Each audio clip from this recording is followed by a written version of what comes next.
Hola Pedro, Hola, ¿qué tal, Rosa?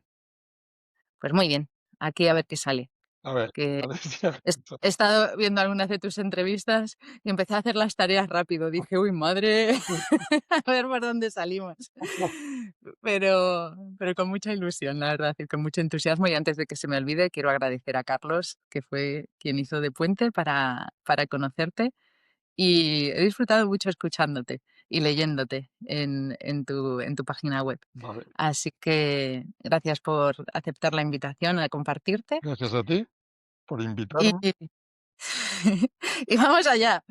La primera pregunta, que es la única que no negocio, y en tu caso he estado a punto de cambiarla, Pues podrías cambiarla. es ¿quién eres?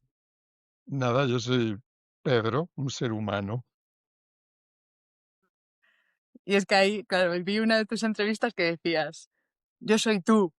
Y claro, y entonces ahí dije, voy a hacer de Brahman. Y voy a decir, vale, sí, pero ¿quién soy yo? Y Tú eres, entonces, tú eres yo también. Somos lo mismo los dos. mm, A ver, y somos entonces, dos seres humanos, pero lo que somos en esencia es lo mismo. sí. Y a la vez, claro, también, como en esa misma entrevista y en otras, digo, es que, claro, si empezamos así, ya nos metemos en terrenos que sí, que muy bien, pero que yo soy maestra y he sido maestra tanto desde alumnos de 3 años a 20. Y aquí yo siempre, y bueno, y he investigado también, ¿no? En ciencia. Y yo siempre he tenido claro que el lenguaje es importante y que tiene que ser entendible para todos. Vale, pues tú me corriges porque el mío no es entendible para todos muchas veces. Pero luego he visto que sí que tienes ejemplos muy buenos. Mm, Así que yo también me voy a lenguajes, técnicos, porque al final es verdad que nuestra mente y también quizás, ¿no?, esa necesidad de demostrar los conocimientos o simplemente por el propio, ¿no?, Por por la hábito, ilusión, creo que es mm, por hábito de tu del ámbito que sea, pues nos vamos ahí. Entonces sí que el reto es eso, es decir, venga, vamos a intentar mantenernos como esos niños. vale, A ver, para mí también va a ser un desafío, ¿eh? vale. Y quizás no lo consigamos y estará bien. Mm. Pero, ahí pensando en esa respuesta de decir, ¿con qué pregunta te gustaría empezar a ti? Ah, esto sí que me deja totalmente descolocado. Eh,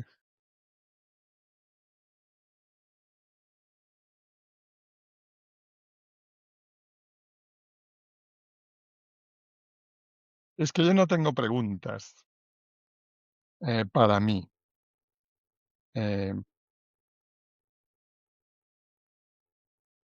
no tengo nada que preguntarme, y por eso que yo no me podría entrevistar a mí mismo. Eh, es interesante esto de no poder entrevistarse a uno mismo. Es como esta historia de que, tú no puedes imitar tu propio acento. Tú puedes imitar el acento de un francés, o de un portugués, o de un italiano, pero fíjate que no puedes imitar el acento de un español. Entonces, es como que lo que somos, estamos tan inmersos en lo que somos que no podemos separarnos de eso. Y por lo tanto, yo no tengo ninguna pregunta que hacerme, porque soy lo que soy, tengo todas las respuestas. Mm. Y el programa se llama Ser quien soy. Vale, Y la mayor eso no lo sabía, perdón. nada, perdona.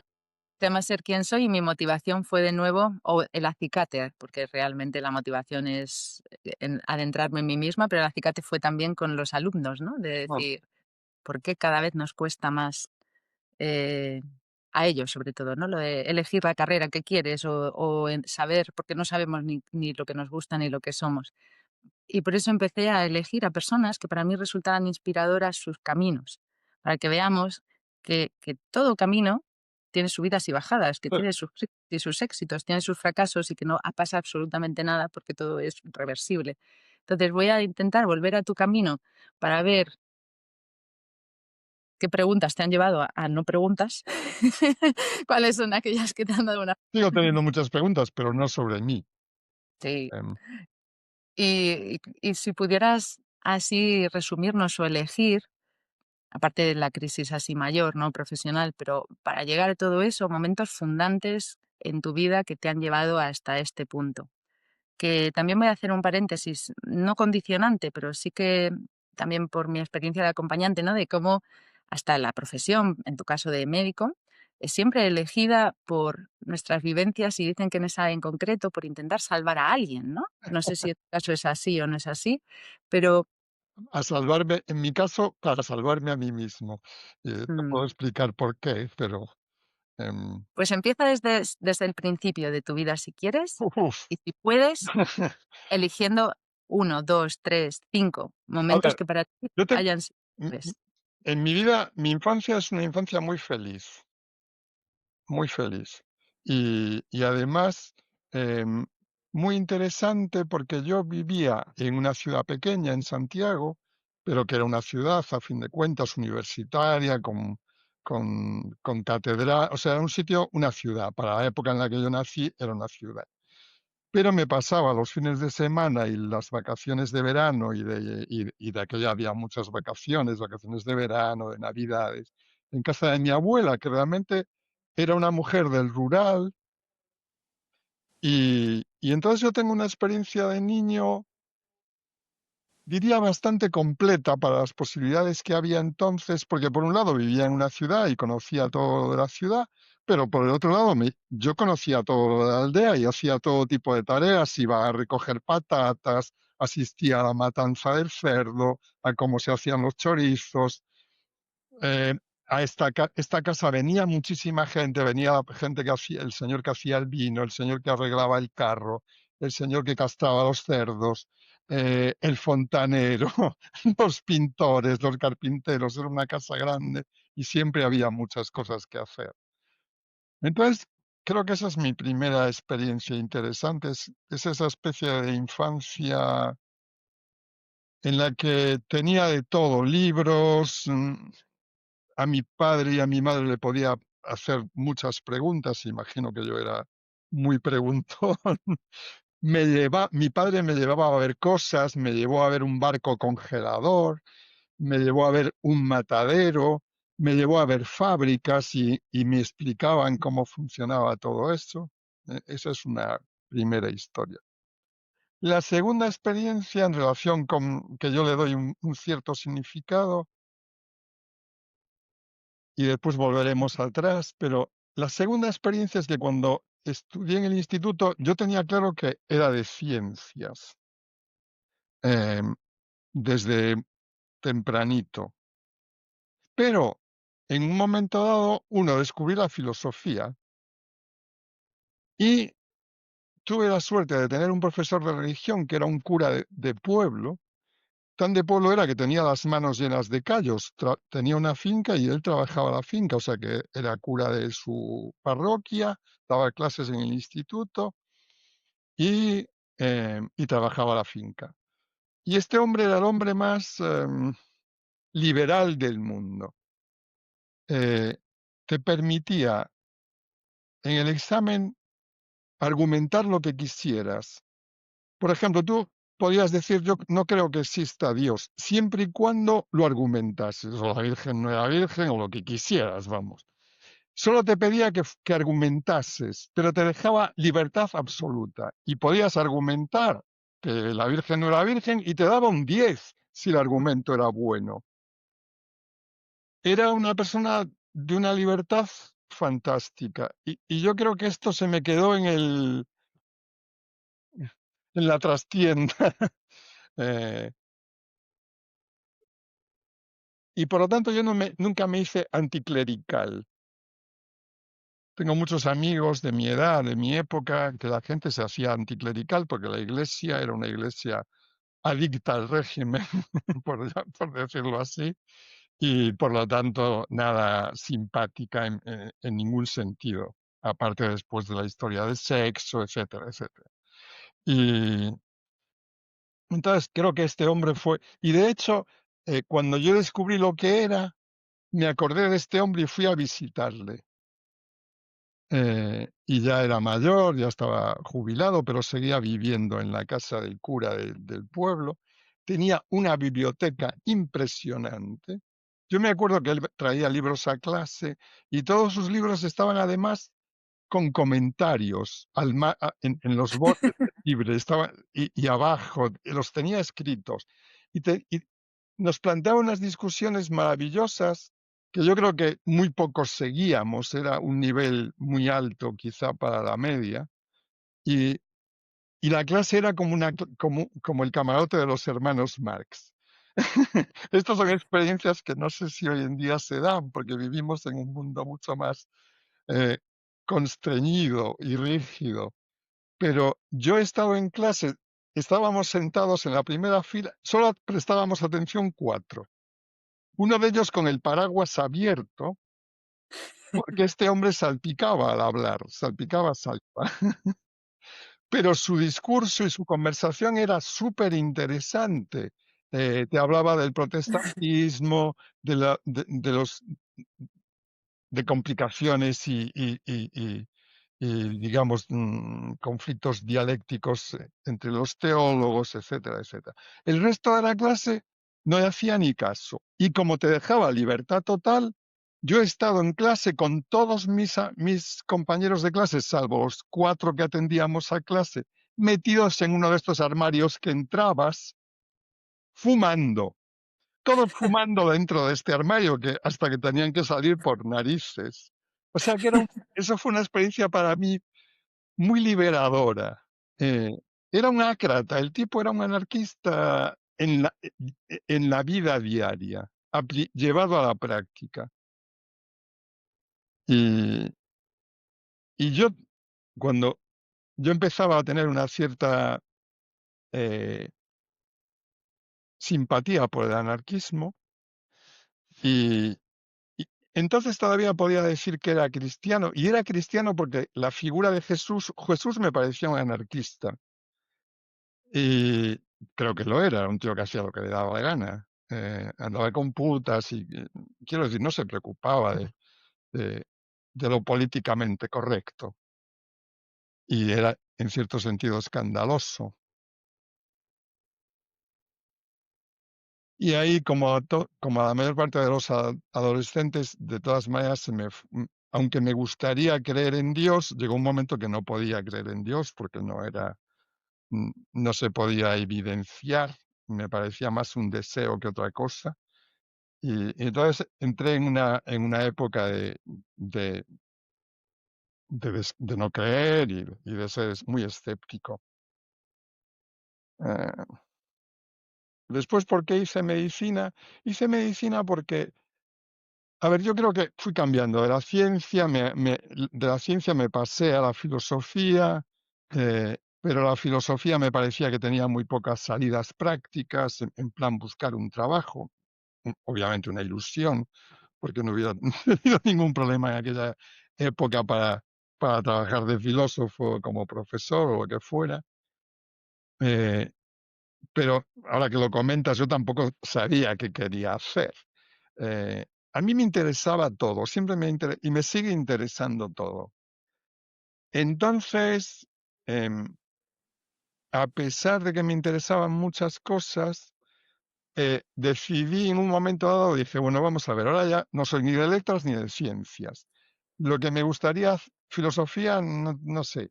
Lo que me gustaría hacer sería psicología, que es una cosa como de ciencias y de letras simultáneamente.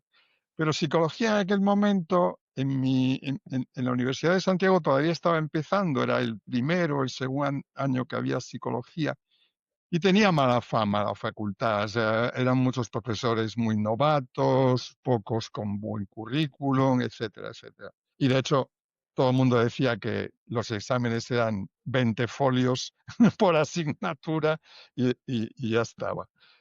Eh, entonces decidí hacer medicina con la idea de hacerme psiquiatra, porque pensaba que la psiquiatría era una cosa que también bebía mucho de la psicología y era de ciencias. Y mi mejor amigo hacía psicología y yo iba a las clases de psicología, porque en aquel momento podías ir a las clases que te diera la gana. Y iba a más clases de psicología que a más que de medicina. Y, y después lo que ocurrió fue que en medicina, cuando estaba en tercero de medicina, entré en el departamento de psiquiatría como alumno interno, algo que entonces podías hacer, y yo ya no hacía más que psiquiatría, hacía psiquiatría tenía horario laboral como los del departamento de psiquiatría. Me iba allí por la mañana, estaba hasta antes de comer y me iba, y no iba a ninguna clase, estudiaba para los exámenes y punto. Y entonces esa fue una experiencia muy importante en mi vida, porque siempre digo que me curé lo suficiente como para perder el interés en ser psiquiatra o psicólogo, porque ya no me hacía falta para mí, pero todavía no me consideraba capaz de ayudar a nadie. No estaba lo suficientemente sano. Decía yo, no, ¿cómo puedo ayudar yo a alguien que esté mal? Porque yo no tengo recursos para esto. Y, y bueno, en- hice una tesina sobre la adaptación de los pacientes a largas estancias en el hospital. Me entrevisté con muchos pacientes, con 100 y pico de pacientes. Eh, y, y de este trabajo de sociología, tuve que estudiar sociología de la medicina, que de aquella no se estudiaba en la carrera, y por ahí acabé en salud pública y acabé yéndome al Reino Unido más tarde a hacer salud pública allí y me dediqué a la salud pública, que era algo más, entre comillas, político y de gestión. Ujú, Y ya me quedé ahí, pero realmente mm, es, es un camino bastante producto, entre comillas, del azar. ujú, Y otra cosa que me pasó es que cuando estudié epidemiología, descubrí una cosa que en inglés se llama confounding, que quiere decir, por ejemplo, si tú ves a un paciente que tiene los dedos amarillos, ahora ya no ocurre esto, pero esto era la gente que fumaba, se le ponían los dedos, fumaba sin filtro y se le ponían los dedos amarillos del humo del tabaco. Entonces, si tú haces un estudio epidemiológico, puedes encontrar una asociación entre los dedos amarillos y el cáncer de pulmón. Pero esa asociación es falsa. Y ese tipo de asociaciones falsas, porque ni los dedos amarillos producen cáncer de pulmón, ni el cáncer de pulmón produce dedos amarillos. Hay un factor común que es el tabaco que produce las dos cosas. Y eso se llama un factor de confusión. A este fenómeno se le llama confounding. Y esto me pareció un descubrimiento, no sé, me pareció algo tan importante. Y después he entendido por qué. Porque Dios es la única causa verdadera. Todo lo demás son asociaciones aparentes. Es decir, que Dios causa todo lo que ocurre lo causa Dios instante a instante, o la divinidad, o como quieras llamarle. Y entonces, por lo tanto, todo lo que nosotros pensamos, no debo hacer esto porque esto va a producir son ilusiones, no es real. Hay un factor de confusión que es Dios, que es la verdadera causa. Eh, y esto lo descubrí, claro, muy recientemente, pero cuando lo descubrí me di cuenta por qué me había llamado la atención esto del confounding. Me había parecido, Dios, qué idea tan interesante, es como una clave de arco que es la llave de... Entonces es curioso como la vida, cuando la miras retrospectivamente, descubres instancias que te han llevado a un determinado sitio sin que tú lo supieras. Y ahora vuelvo a cuando tenía 8 años. Mi padre me llevaba a misa, a veces me llevaba a misa a la iglesia de la universidad. Y en la iglesia de la universidad había misa cantada. Y a mí me encantaba la misa cantada. Y era una iglesia que el edificio no recuerdo de qué estilo es, creo que es medio barroco, medio neoclásico, pero no estoy seguro. Pero lo que sí tenía era un altar barroco, con un baldaquino, como este que hay en San Pedro, pero en pequeñito, claro, con unas columnas muy complicadas y doradas y ángeles. Y yo creo que esa es mi primera experiencia de lo luminoso, de algo que, ujú. que me emocionaba obviamente sin saber por qué, yo era un niño. Mm. Te dejo por si continúas, pero me he quedado con varias cosas que has No, dicho, no, no, ya he soltado. empezando empezando por lo de, bueno, yo he elegido por azar, y luego tú mismo has dicho, aunque realmente no hay nada que quede al azar. No hay azar, no.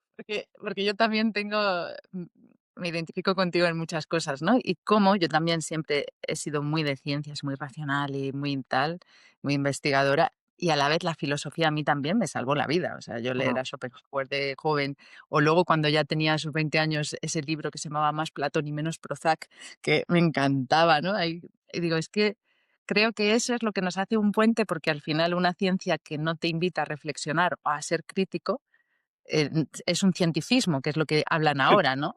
pero es muy interesante, porque los grandes científicos todos se plantean problemas filosóficos muy importantes. Los Mm, más grandes científicos siempre han sido grandes filósofos. mm.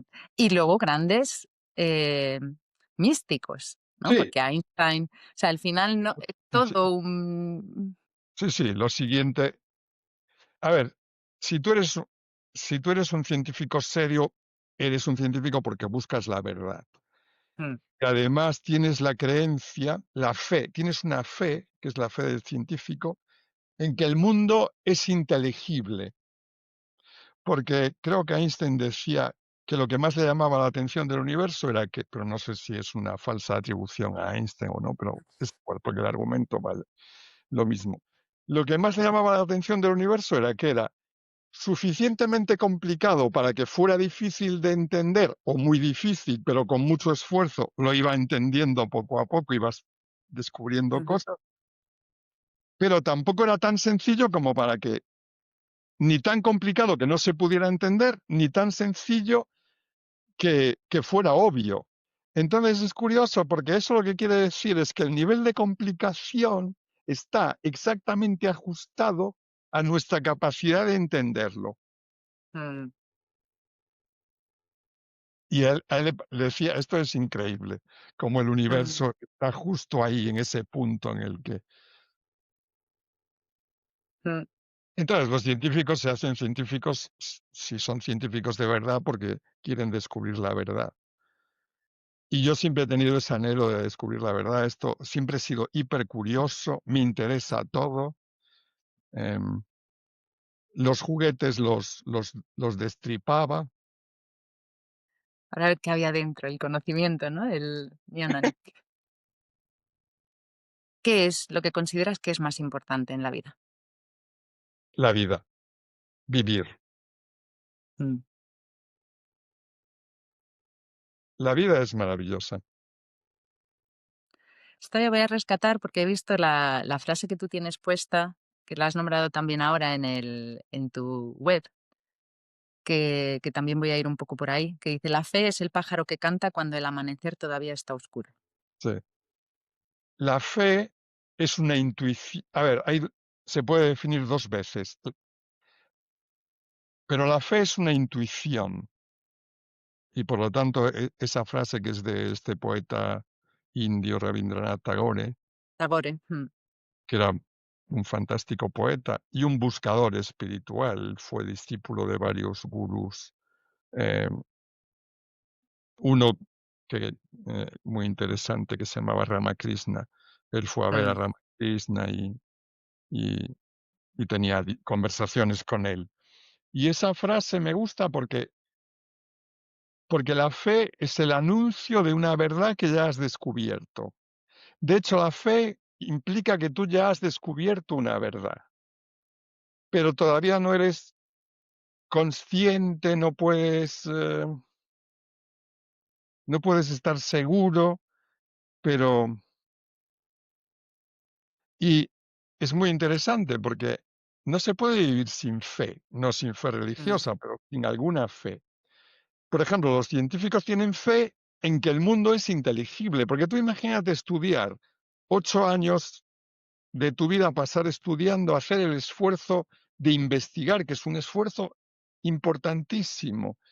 Esta gente como Einstein o como Tesla, que me encanta también. dedicaban iba a decir horas, no, dedicaban toda su vida a intentar desentrañar problemas y estaban siempre trabajando, aunque estuvieran, yo qué sé, navegando o tocando el piano. Siempre estaban, su cabeza, su cerebro siempre estaba dándole vueltas a este tema, a su mente. Eh, y me he perdido el hilo de lo que iba a decir, como me suele La fe. ocurrir. Ah, la fe. Y por lo tanto, eso no se puede hacer sin fe. Tienes que tener fe en que vas a conseguir algún tipo de resultado.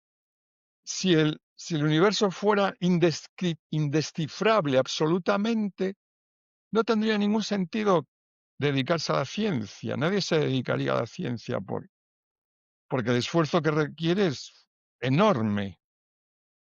Mm. Has dicho que la fe se podría definir de dos formas.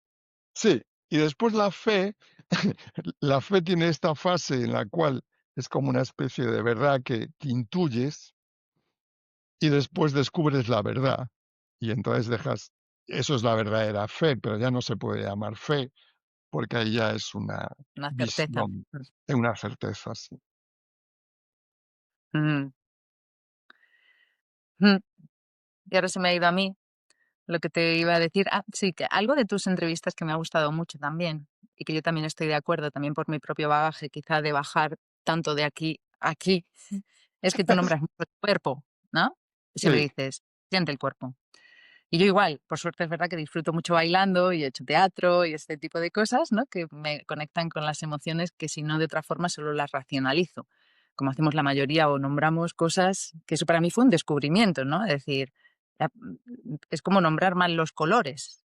O sea, para mí fue así. Yo he descubierto un mm, montón de alumnos en clase así, de que son daltónicos, pero ellos no lo saben porque aprenden a nombrar como verde lo que es marrón oscuro y a rojo como marrón claro, y mm, tú no lo sabes como los demás ven el mundo, ¿no? Esto nos pasa también, este es el maya, en el que vivimos todos, hasta que un día yo misma me di cuenta de decir, que he aprendido a nombrar mal los colores, no sé nombrar mis emociones, no mm. sé sentirlas, no me dejo. Y eso también te lo voy a preguntar a ti como de curiosa a curioso. ¿Cómo bajaste al cuerpo o por qué crees que en esta búsqueda espiritual o de la verdad, por decirlo así en mayúsculas y más genérico, olvidamos el cuerpo?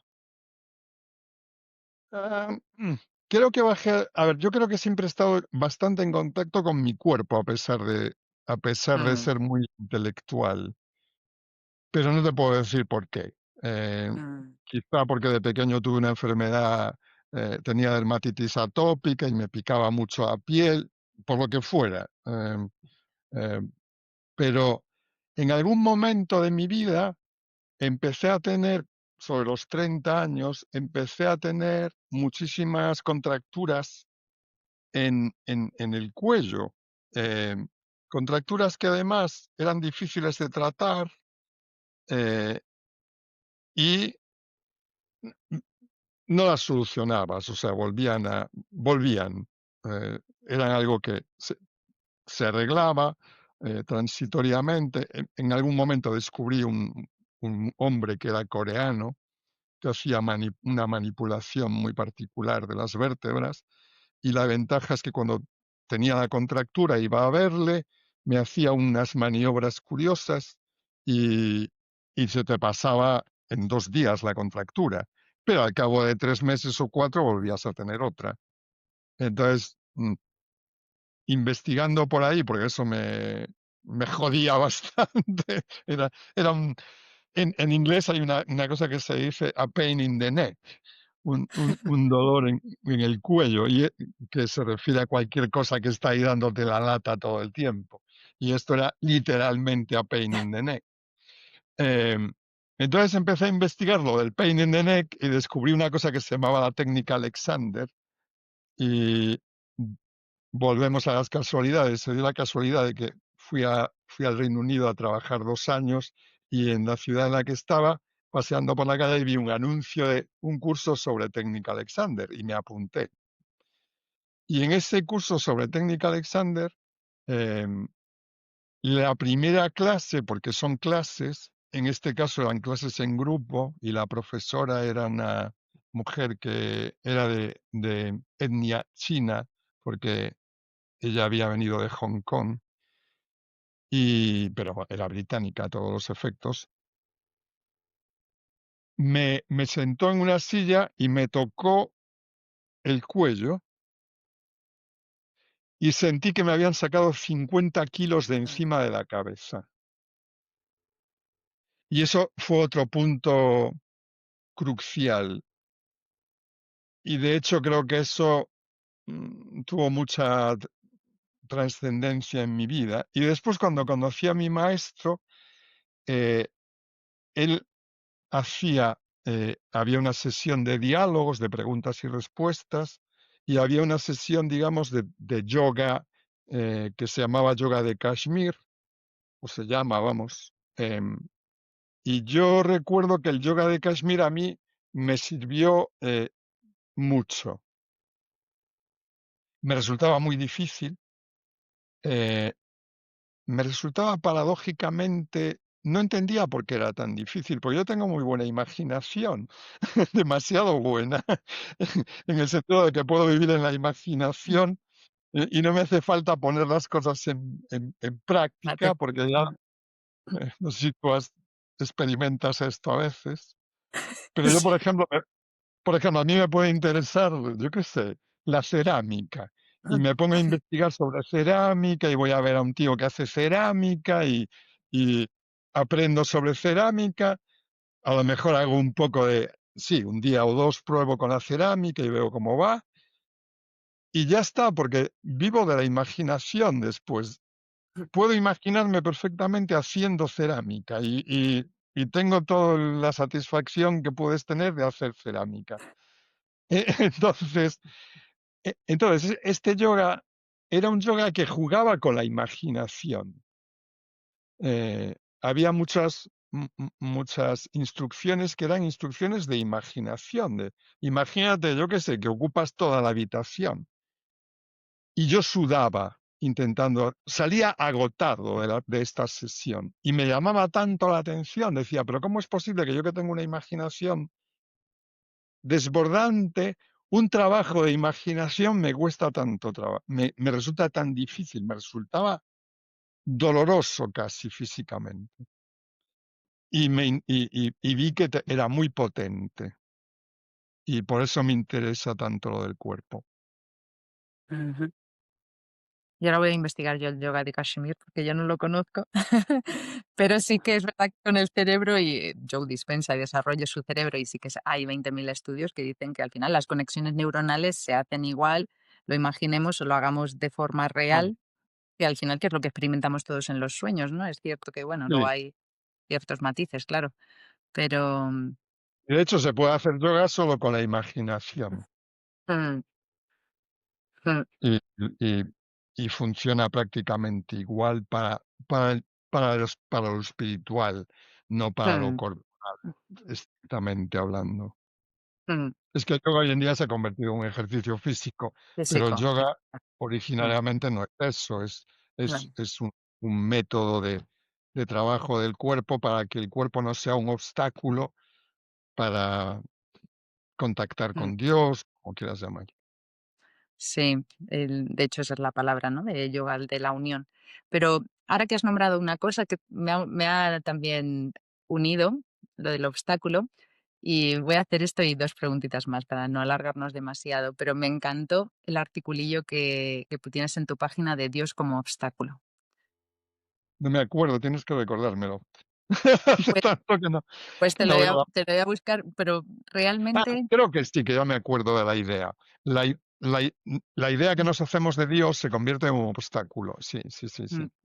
Y yo ahí verdaderamente también como curiosa que he sido y que también he picoteado en distintos caminos, digo, es que es verdad que al final, volviendo a unirlo con esta imaginación, claro, tú te imaginas, si eres cristiano, que te vas a ver al Señor con la barba blanca o que tienes que tener experiencias completamente, mm, no sé, como de fuegos artificiales y salir del cuerpo y creerte que no sé qué, si sigues no sé cuánto, o si vas en el Advaita Vedanta, ¿no? De pronto ya la no dualidad y todo se convierte en una neutralidad que parece que eres impasible, ¿no? O sea que realmente dependiendo de el conocimiento que bebamos, de nuevo la imaginación se va creando unas ideas Sí, que alcanzar.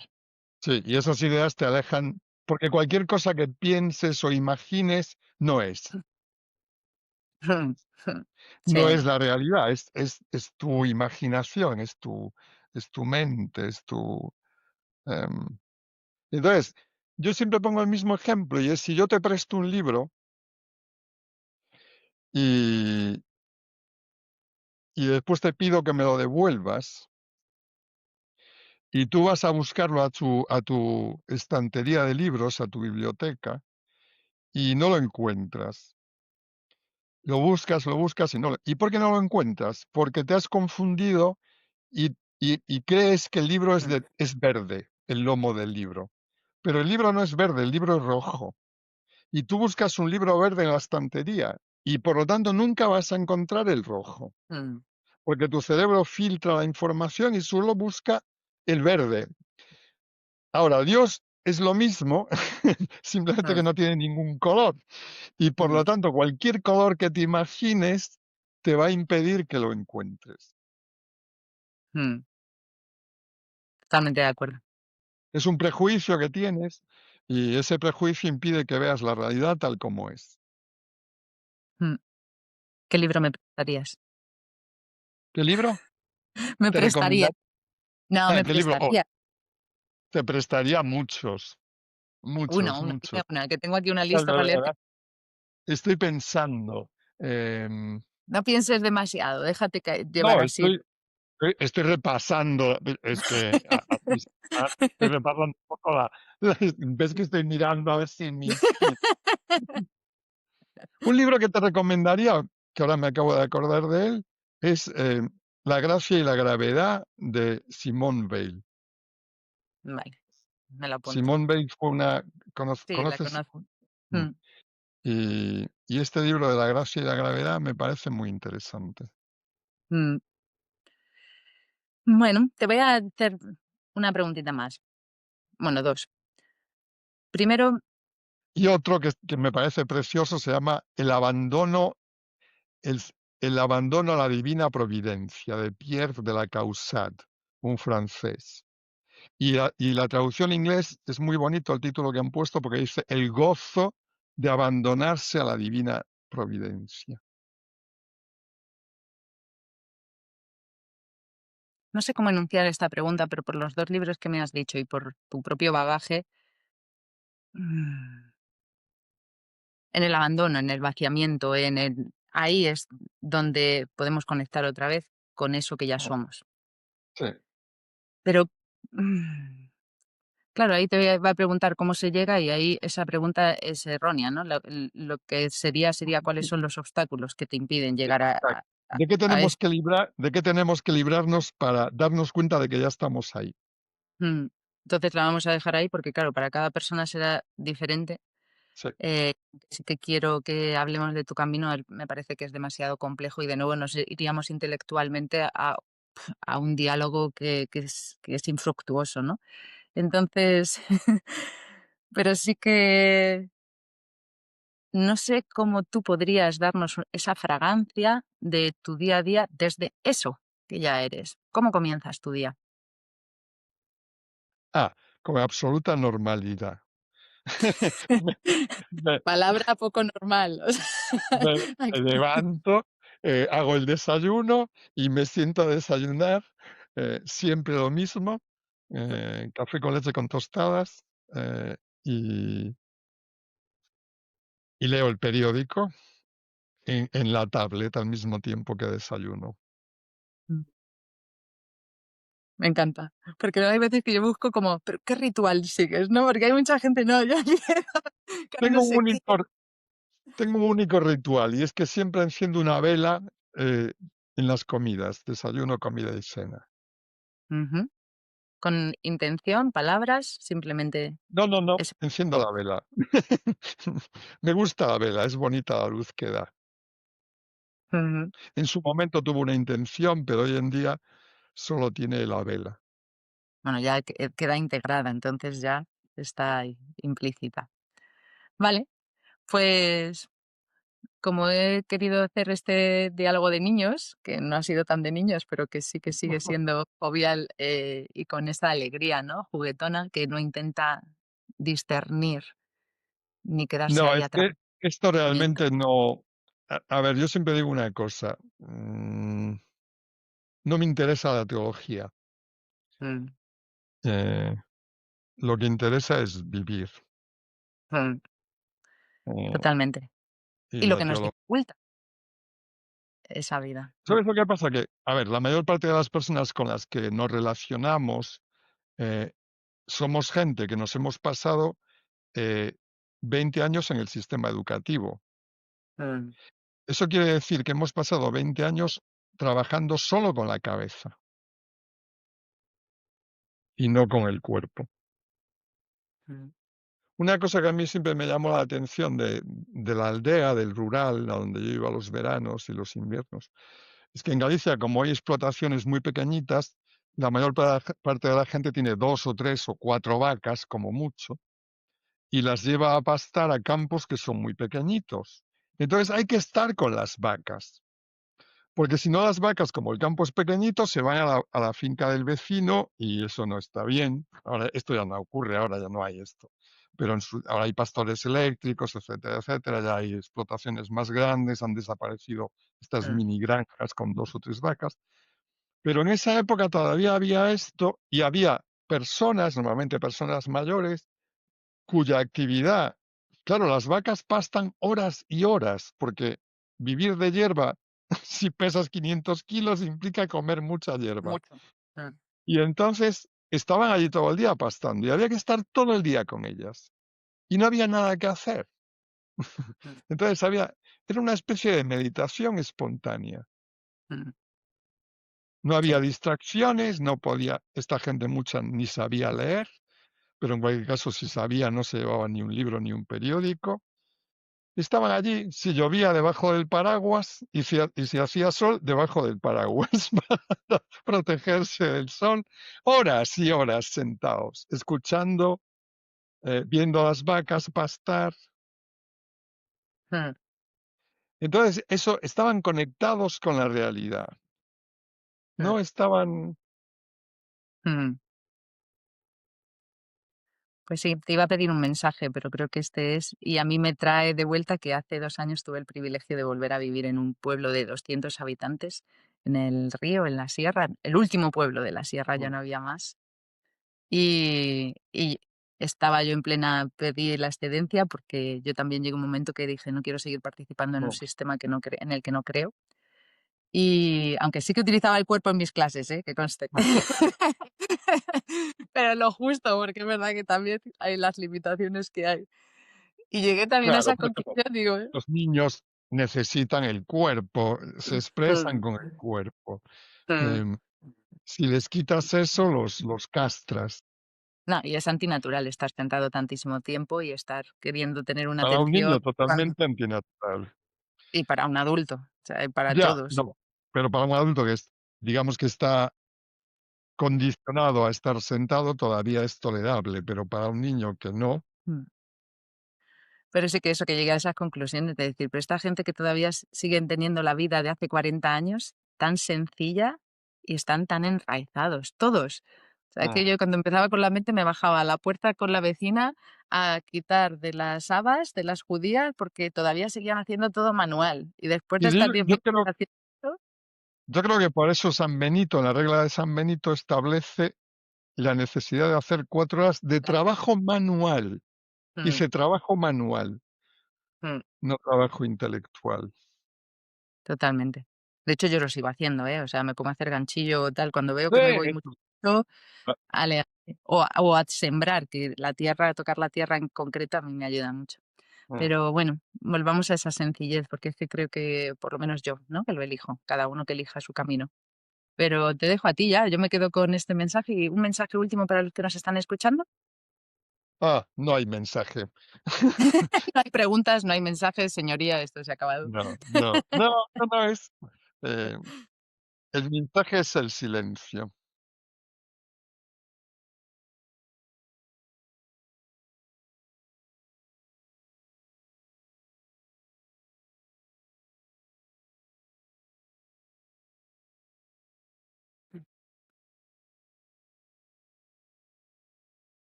me da la intención de decir, lo dejamos aquí para que cada uno siga en silencio y De que acuerdo. encuentre. Hasta la próxima. Besitos a los que nos veis. Didi.